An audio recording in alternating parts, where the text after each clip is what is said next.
Habemus Papam. Un souffle d'Amérique sur le Vatican. Léon XIV est le nouveau pape. Son appel à la paix résonne jusqu'aux Fénois. Mémoire et médailles, la Polynésie rend hommage aux anciens combattants 80 ans après la fin de la Seconde Guerre mondiale. Après Papeete ce matin, direction Tarawa pour la suite des commémorations en direct. Nous y retrouverons Davidson Bennett, puis notre invité ce soir, Willingson Raufaore, maire de Maupiti et ancien combattant. Il réagira aussi à l'actualité, notamment celle qui concerne son île. Dans ce journal également, l'affaire JPK relancée 27 ans après la disparition du journaliste. Le décès d'un mis en examen en avril rappelle que le temps presse. Et enfin, notre rubrique du jeudi consacrée à nos athlètes à l'international. Au menu, du surf, du paracanoë et du taekwondo. On verra cela avec notre spécialiste Oriano Tefon.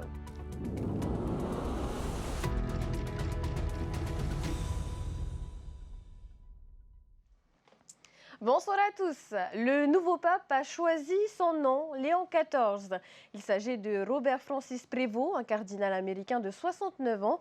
Même à 20 000 km du Vatican, son élection ne laisse pas indifférent. Les catholiques du Fénois saluent ce nouveau pontificat dans la lignée de celui de son prédécesseur. Le reportage d'Esther Cuneo.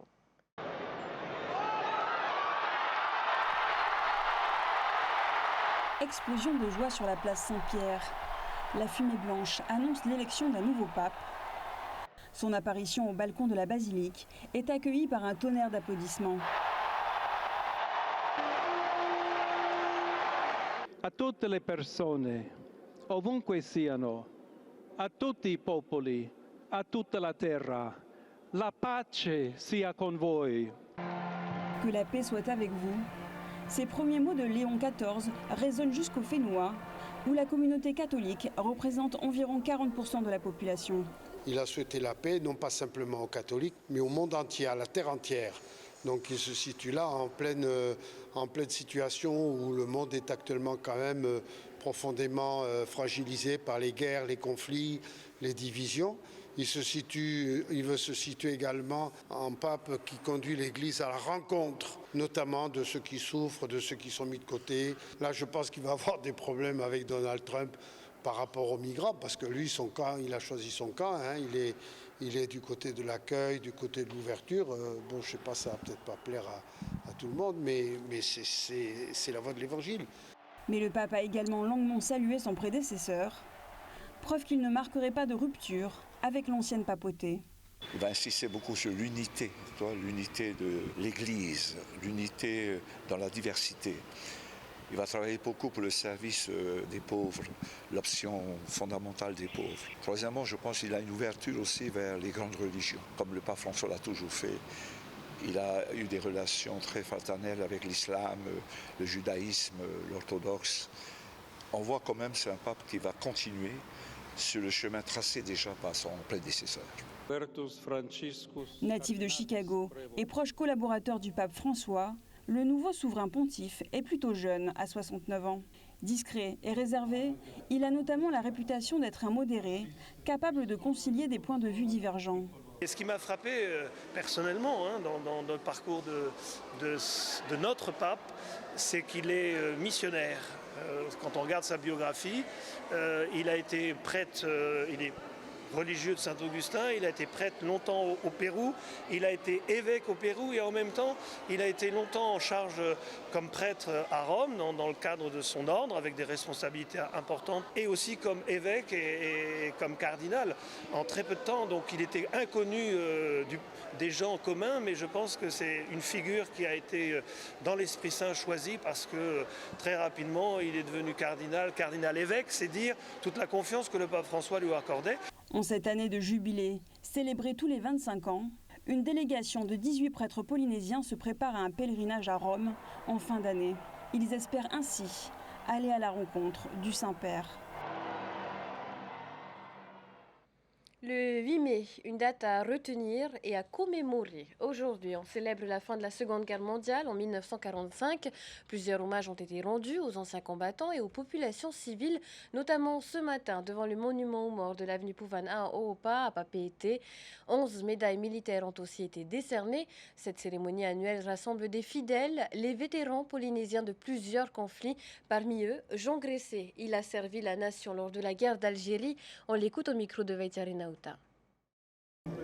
J'étais pendant 20 ans porte-drapeau. Et c'est pas un record, mais je peux dire que je connais presque tous les cimetières de Tahiti pour avoir été dans les différents enterrements. Il y a une amélioration, c'est que maintenant, lors des cérémonies comme le 8 mai, il n'y a pas que les anciens combattants qui commémorent. Il y a aussi maintenant, on fait venir des élèves des écoles, de façon que... Parce que moi, à mon époque, avant de rentrer en classe, on assistait au lever des couleurs dans la cour des écoles. Et les enfants connaissaient la Marseillaise. Hein? Maintenant, tout ce truc-là, ça a été perdu. Alors maintenant, on est en train de restaurer cette tradition. Commémoration de la victoire de 45 à la presqu'île également. À 16h, le grand public était convié au fort de Taravao pour une cérémonie militaire suivie d'une cérémonie civile au centre Te Aputa. On rejoint en direct à Taravao notre journaliste Davidson Bennett et son invité. Davidson, bonsoir. Cette cérémonie, c'est la célébration de l'armistice, mais aussi un hommage particulier aux Tamari volontaires de la presqu'île. Exactement. Bonsoir à Athéna et bonsoir à toute la Polynésie, vous qui nous regardez ce soir dans ce journal. Je suis actuellement dans l'enceinte du parc Te Aputa avec le maire de Te Arapu-Est, M. Anthony Jamé. Tavana Yorana, comme le disait tantôt Athéna, une attention particulière cette année et ce soir en particulier pour les 24 Tamari volontaires qui ont fait partie de cette Seconde Guerre mondiale. Ouais, d'abord, bonsoir à tout le monde, chers auditeurs. Ensuite, en ce qui concerne ta question, effectivement, nous avons voulu donner un peu de différence par rapport aux années passées. C'est quand même notre quatrième cérémonie, quoi. Et jusqu'à maintenant, on n'a pas pris d'ampleur comme ça a été le cas ce soir.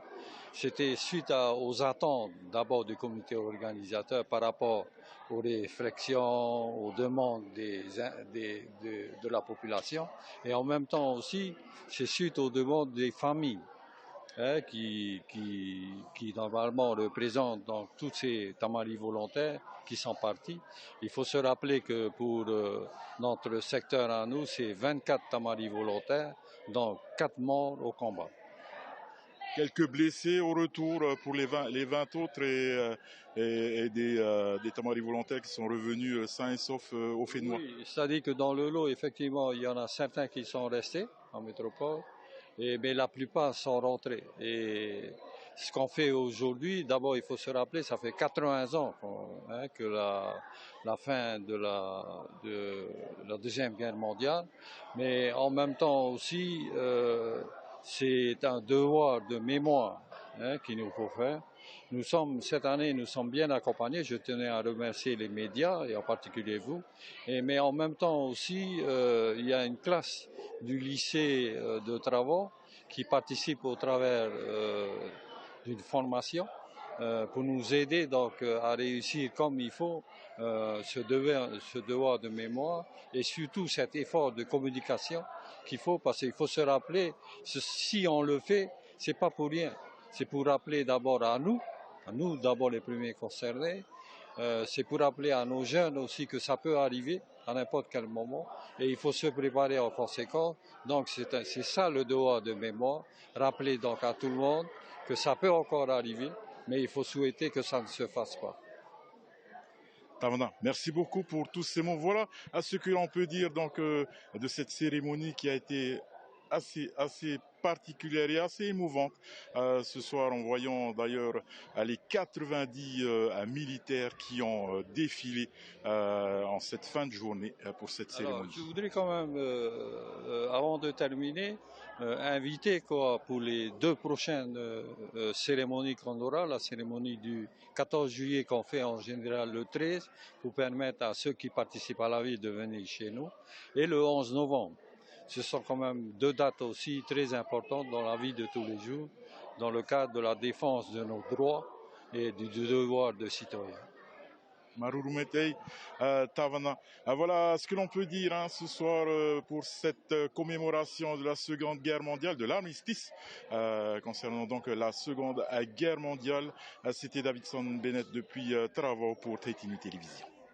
Merci Davidson Bennett. On revient en plateau avec notre invité. Lui aussi ancien militaire, il a servi la France pendant 30 ans et va être décoré bientôt pour son engagement. Le maire de Maupiti, Winningson Raufawore, bonsoir. Bonsoir Athéna et tous nos concitoyens qui nous regardent ce soir. Bonsoir à eux également. Aujourd'hui, c'est une date chargée d'histoire, un moment de devoir de mémoire. On a entendu l'ancien combattant tout à l'heure, le Tavana l'a rappelé encore. Pourquoi est-ce si important de transmettre cette mémoire ? Nos anciens combattants de la Deuxième Guerre mondiale, on peut les qualifier de super-héros. Ce sont effectivement des héros. Grâce à eux, la France est ce qu'elle est aujourd'hui. Ne l'oublions jamais. Nous devons nous incliner devant leur mémoire. C'est le cas aujourd'hui. J'ai eu de la chance de participer à cette cérémonie ce matin, le 8 mai, sur le boulevard Pouana au Poir. C'est tout à fait très émouvant parce que j'ai qu'une seule pensée, c'est les anciens qui nous ont quittés. Et la génération d'aujourd'hui qui continue à servir l'institution militaire, il faut les encourager également, parce que nous ne savons pas ce que le monde sera demain. Il y a tellement de conflits qui se déroulent un petit peu partout dans le monde. Ça pourrait être prématurément dangereux pour la suite. Pas des générations passées, celle d'aujourd'hui. Comment au quotidien faire vivre cette mémoire finalement ? Comme je viens de l'évoquer, il ne faut jamais oublier le 8 mai, le 14 juillet et surtout le 11 novembre. Le 11 novembre, c'est les anciens combattants de la Première Guerre mondiale. Et la Polynésie française a été un des serviteurs fidèles à la France pendant tous ces conflits. Et donc, on doit s'incliner devant leur mémoire et ne jamais les oublier. Je pense que l'État et on entend bien ce message-là, je pense que l'État est derrière nous à chaque fois qu'on célèbre tous ces événements. La Polynésie française qui reste un fidèle partenaire aujourd'hui. On profite Exactement. de votre présence pour évoquer aussi l'actualité de votre île. Maupiti a encore été temporairement privé de vol en raison des récentes intempéries. Vous insistez depuis longtemps auprès du pays pour une extension de la piste d'atterrissage. Quelles sont les difficultés posées par cette piste aujourd'hui ? Nous venons encore une fois de subir 10 jours d'affilée de mauvais temps dernièrement. Pendant 10 jours, il n'y a pas eu beaucoup d'atterrissage ni de décollage d'avions sur Maupiti. C'est un problème récurrent. J'en ai fait appel à l'ancien gouvernement et je fais encore appel à ce gouvernement-là. Ce que je suis satisfait ce soir, c'est que le ministre lui-même, le ministre des Grands Travaux, sur votre plateau lundi dernier, a bien affirmé qu'il y avait une ligne budgétaire qui a été votée dans le collectif budgétaire pour faire des études supplémentaires pour l'extension de notre piste d'aéroport. Je crois qu'on en a assez parlé, il faut passer à l'action maintenant. Nous en avons besoin, la population est pénalisée, les touristes sont pénalisés, les pensions de famille sont pénalisées. Je crois qu'il est grand temps de trouver une solution pour que Maupiti puisse enfin faire atterrir l'ATR 42 en tout temps et charger au maximum. Et il est aussi question d'un autre projet, une nouvelle piste sur un autre moto. Êtes-vous opposé à ce projet ? Oui, tout à fait. Donc, on m'a effectivement proposé une nouvelle piste sur un autre moto. Non, je suis complètement pas d'accord avec cette solution-là. Parce qu'on va encore exproprier les gens de leurs terres. Ça, c'est pas bon. Déjà que Maupiti, ça représente que 13 km² de terre ferme. Et si en plus on construit un autre aéroport sur Maupiti, ça pénalise tout le monde. On va devoir exproprier encore les propriétaires. Je ne suis absolument pas pour ça. Au volet fiscal, en mars, le ministre de l'économie a annoncé sur TNTV son projet d'instaurer une TVA unique de 1% pour les biens et services au lieu des 5, 13 ou 16% actuels, en échange d'un encadrement des marges. Mais les Raromatei ne sont pas concernés, seuls les archipels autres que ceux de la société. Ça vous a fait tiquer, parce que selon vous, Maupiti doit également être inclus dans le projet. C'est la mauvaise nouvelle que je viens d'apprendre, c'est que les îles de la société ne sont pas concernées par cette baisse de la taxe unique à 1%. Les autres archipels, je les comprends. Mais ce que j'ai pu comprendre, ce que j'ai pu entendre de la part du ministre des Finances, c'est que plus de 1000 milliards de chiffres d'affaires se passent sur Tahiti, 80 milliards aux îles sous le vent et 18 milliards dans les autres archipels. Mais dans les 80 milliards des îles sous le vent, nous n'avons que 8 petits commerces sur Maupiti. On ne peut pas comparer Maupiti à Bora, Huahinir et Atea et Taha. Eux, ce sont des grands commerces. Ce n'est pas la même population, ce n'est pas, le même nombre de population, ce n'est pas la même clientèle. Et il faut savoir une chose, c'est que nous n'avons qu'un seul bateau par mois qui nous ravitaille les 8 petits commerces de Mopiti. Donc il faudrait que le gouvernement, surtout le ministre des Finances, par l'intermédiaire de la Commission des Finances, puisse réfléchir à nouveau de manière à ce que Mopiti soit une île à part par rapport aux îles sous le vent. Ouais. Il faudrait aligner Mopiti aussi à 1%. Je pense que c'est plus judiciable. Voilà, le message est passé. Tavana, avant de terminer cette interview, on est à moins d'un an des municipales. Est-ce que vous serez candidat à votre propre succession en 2026? Je suis très amoureux de mon île et de ma population. Il reste beaucoup à faire et je peux vous assurer que ce soir, sur votre plateau, que oui, je serai candidat aux prochaines élections municipales. Nous sommes en plein dedans, nous finalisons notre liste. Je pense qu'une troisième mandature, c'est plus judicieux. Vous allez être le candidat du Tapurahui Ratira? Il ne faudrait pas que les partis politiques se mêlent des affaires communales. Il faut laisser les communes gérer leur propre liste. Et donc, j'ai demandé effectivement à ce qu'ils ne s'occupent pas des communales. Laissez-nous faire et on verra après. Mais vous confirmez que vous avez bien rejoint les rangs du Tapurahui Il y Ratira? a eu des discussions très franches avec le Tapurahui Ratira. Nous n'avons pas encore finalisé cela. Je pense que ça va venir dans les jours à venir. Oui, je vous confirme l'information que des pourparlers ont eu lieu et dans de bonnes conditions. Maruru Tavana d'avoir accepté notre invitation ce soir. Je vous remercie. Justice, en bref, le président de l'Assemblée, Tony Geros, avait été victime d'un vol dans sa voiture début février sur le parking d'un restaurant à Punaoya. 2 hommes avaient dérobé 2 ordinateurs, 2 disques durs, une sacoche et 5 ukulélés. Ils ont été identifiés et sont en garde à vue. Il n'y a pas de motif politique. Les voleurs sont des récidivistes qui ne connaissaient pas le propriétaire de la voiture.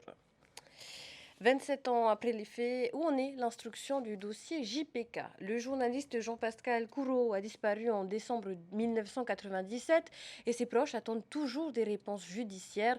La procureure de la République assure que tous les moyens sont mobilisés. Le décès récent de Tino Mara, l'un des mis en examen, rappelle que le temps presse. Le point dans ce reportage. Plus de 27 ans après la disparition de l'ancien rédacteur en chef des Nouvelles de Tahiti, farouche opposant à Gaston Floss, la justice se remobilise. Elle doit déterminer si le dossier est complet ou s'il nécessite des actes complémentaires comme de nouvelles auditions. Une juge d'instruction, Mathilde Panissi, a fait de ce dossier une priorité. Aujourd'hui, toutes les possibilités restent ouvertes, puisque c'est une procédure sur laquelle il pourrait y avoir un non-lieu, c'est une procédure sur laquelle il pourrait y avoir des décisions de poursuite, des mises en cause. Il y a plusieurs pistes à l'étude, comme vous le savez, plusieurs possibilités. Ce qui est important, et je pense que c'est l'attente première de la famille, c'est qu'il y ait une décision. Une famille qui avait poussé un cri d'alarme dans la presse en décembre dernier face à l'inertie judiciaire.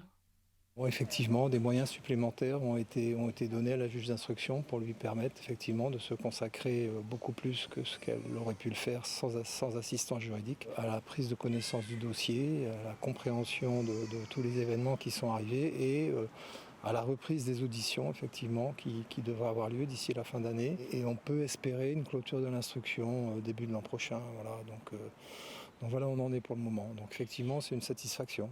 Mais le temps joue contre la justice. En avril, un ancien agent du GIP, mis en examen dans cette affaire, est décédé. L'instruction pourrait donc se poursuivre avec de nouvelles auditions. Reste à savoir si elles incluront, comme le réclame la famille, l'ancien président Gaston Floss, qui n'a jamais été entendu dans ce dossier. Et la vie continue avec ses moments de légèreté et de beauté. La 2e édition de Miss Amy Honui est lancée, une élection qui s'inspire de la déesse Hina, figure emblématique de la mythologie polynésienne. Cette année, 4 candidates représentent les communes de Moorea, à l'exception de Te Avaro. Elles ont entre 16 et 23 ans et 2 d'entre elles sont mamans. Il faudra attendre la grande soirée de l'élection le 28 juin au centre culturel Tepo Atitia pour connaître l'heureux élu. Après la mise en beauté et les tenues élégantes, place à l'effort et à la performance. Tout de suite, notre rubrique Terra Sport.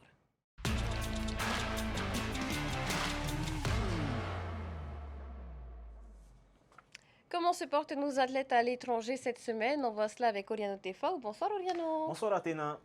Alors, on commence dans le nord de l'Hexagone, dans le Pas-de-Calais, où rame notre champion de para Gervais Omiran. Le week-end dernier, il a brillé aux sélections nationales de para-canoë.